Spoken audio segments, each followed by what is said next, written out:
Welcome, ladies and gentlemen, to this barren wasteland where today we are not playing normal.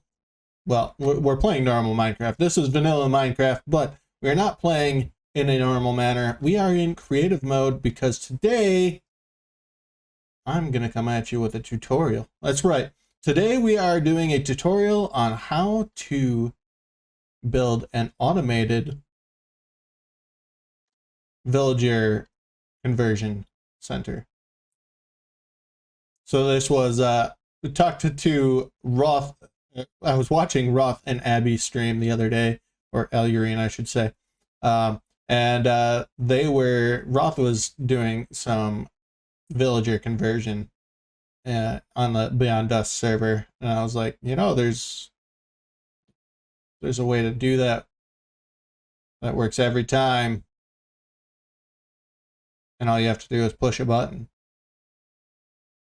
And yeah, so he asked for a tutorial, and that is what we're going to give them today. And so let's get into that. So for this tutorial, or for this build, you are going to need, for the basic conversion center itself, you're going to need a 4-block wide and 9-block long area to build this in. Now, there are additions to this that make it larger, and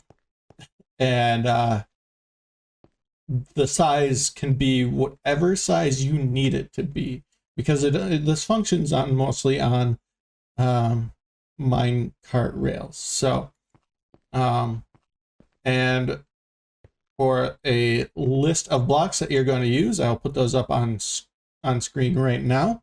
So you can take a look at these blocks that we are going to need. Now, for the blocks, I have put most of them into this chest here, and we're just going to do that so I can pick them all up. All right, so first thing you're going to want to do is you're going to want to figure out what direction that you are going to be building this in,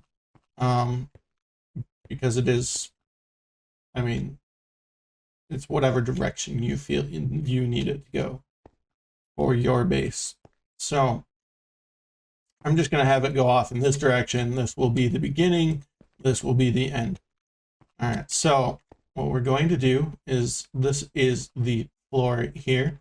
So I like to have a viewing area, and the area in which you're going to actually see anything is going to be in these 5 spaces. So if you just build up a view high wall of glass, then you'll be able to see your villager get changed in this area. And then we are going to come back here, and we're going to go ahead and build up just like that.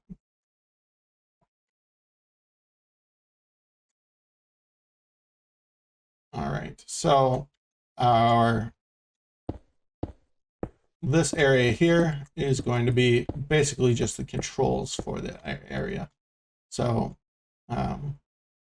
like your button will probably be here-ish.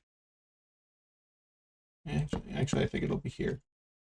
All right, so I don't do tutorials very often. So what we're going to do now is, this is our channel in which the villager is going to go down. And actually, I'm going to raise this all up 1 block because it makes it a little easier. Okay, there we go. So this is the channel that the villager is going to sit in. You're going to want to put these 2 blocks here, and this is where your zombie is going to go, right in here. So let's build this up. Yeah, I totally did that wrong. Your zombie's going to be standing here.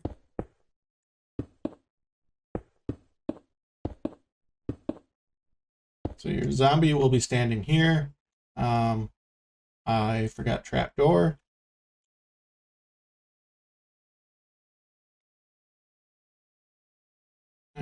So you're going to want to put a trapdoor in right here. Flip that up so it's facing just like that. Probably smart to not put those blocks in until after you've done that. All right, and at the end here, you're going to want to place a temporary block, place a fence gate, and open that up. And then I also forgot water. I'm forgetting all the things with this tutorial, and I just scrapped that, and I'm going to need another one. But you're going to want to put that just like that. And then up here, you are going to need a block there and there. Usually what I do is I use the glass so that when I build up the wall, it's all hidden. But for now, we will leave it open like that so it's easier to see. All right, so the next step is going to be coming back to your control panel. Make sure you have built it up 4 blocks tall. At this point, what we're going to do is we're going to come in here, we're going to put down a rail there, and we're going to grab out our redstone block. We're going to put that here, and we're going to put our powered rail on top of that, and then we're going to do just like that, and then we are going to put a fence gate here. Okay. And now this is going to go off to wherever your villager breeder is, and then you will hook it up so that a minecart pulls a villager out of your breeder and sends it down into the system where it starts right here. All right, so the next step we're going to do is we're going to start into the redstone of the build. So you're gonna, for this step, you're going to need your observer. You need your building blocks still, so don't get rid of those. You're gonna need your observer, pistons, your sticky pistons, your redstone torches, and your button. All right, and so what we're gonna do is I'm gonna build this from the top down. So I'm gonna put a temporary block right there, your observer facing that direction, so that the face is facing away from the gate, so that it's sending power to the gate. Once you have your observer up there, so that you know where your redstone line is going and where your redstone line is going to begin, at this button here, located 3 blocks away, 2 blocks away from the observer itself.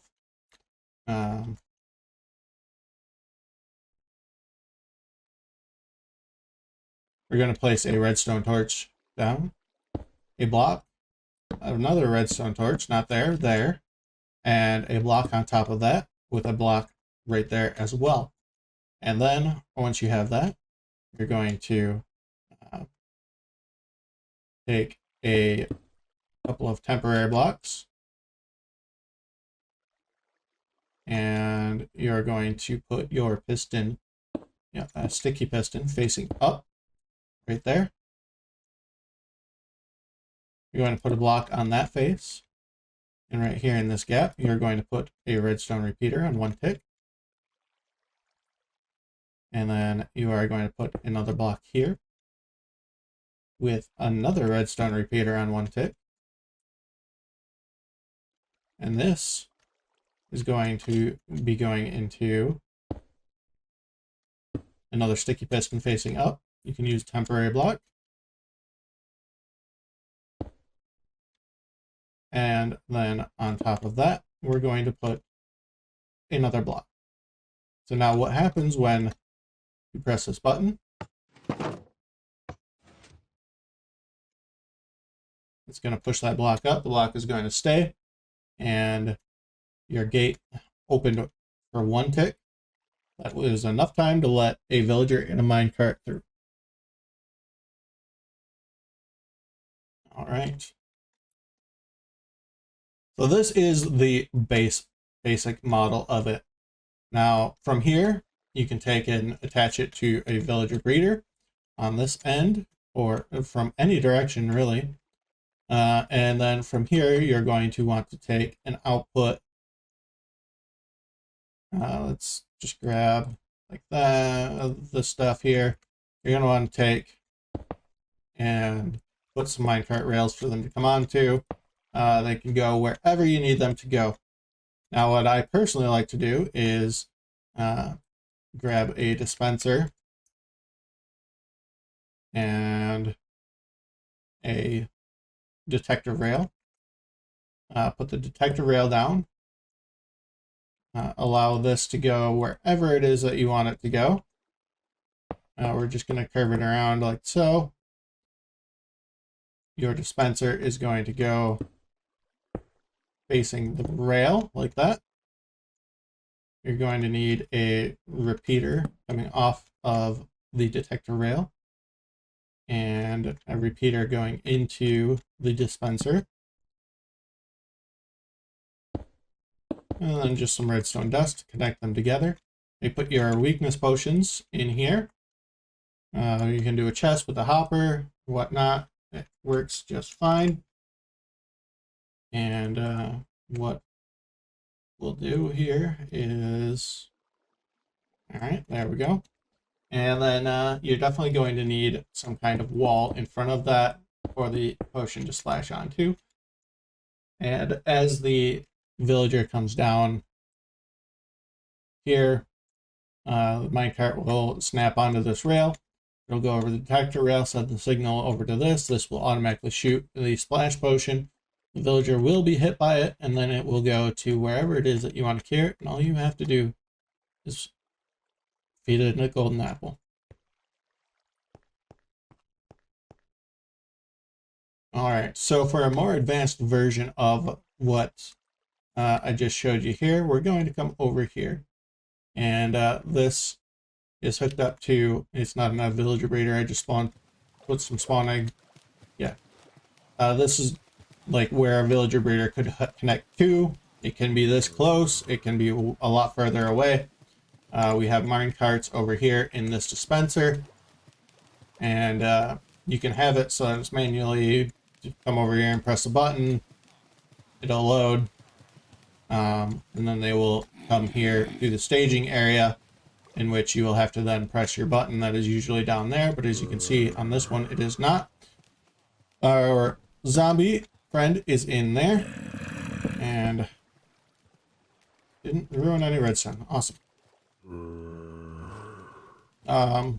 So we have our zombie friend in there. He is named. As you can see, coming out here, we have the rail. We have that exact same setup with the weakness potions here. And then they travel along this rail here that is covered. That way, if it's daytime, they don't burn up. And we also have redstone lines leading to everything so that we can stand here and we can load a villager into a minecart, just like so. And then we can send it to be zombified.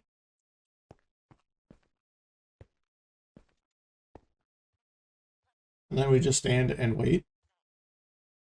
Look at that. He has been changed. And that zombie doesn't have a sword or anything. If you have a sword, it will increase the rate of it. And now we just need a golden apple.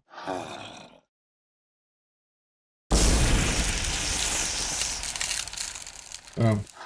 And once that villager has been cured up, we can send it on its way to its workstation after we trade with it. You can also hook up a system to be able to send it to switch the rail and send them back into the system to cure a second time, or a third, or fourth, whatever you need, how many ever times you need.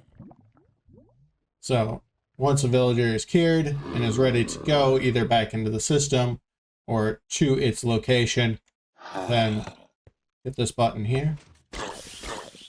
And I just have it dropping into lava because, you know, creative world. But so this is a very simple setup here. We have that button here on this side to a torch that goes to this. We've got a sticky piston with a block on the face where the villager will sit. You hit the button, and after a moment, it does that, and it will drop your villager into a pit of lava if you build it just like I did. Or you can put a rail there, and it will send it off into your trading hall. So I know this was not a very well-spoken tutorial, and not super long either, hopefully. But I hope that it does help some people out, and I hope that you guys did enjoy. If you did, hit the like button, subscribe, and I will catch you in the next one. Bye-bye.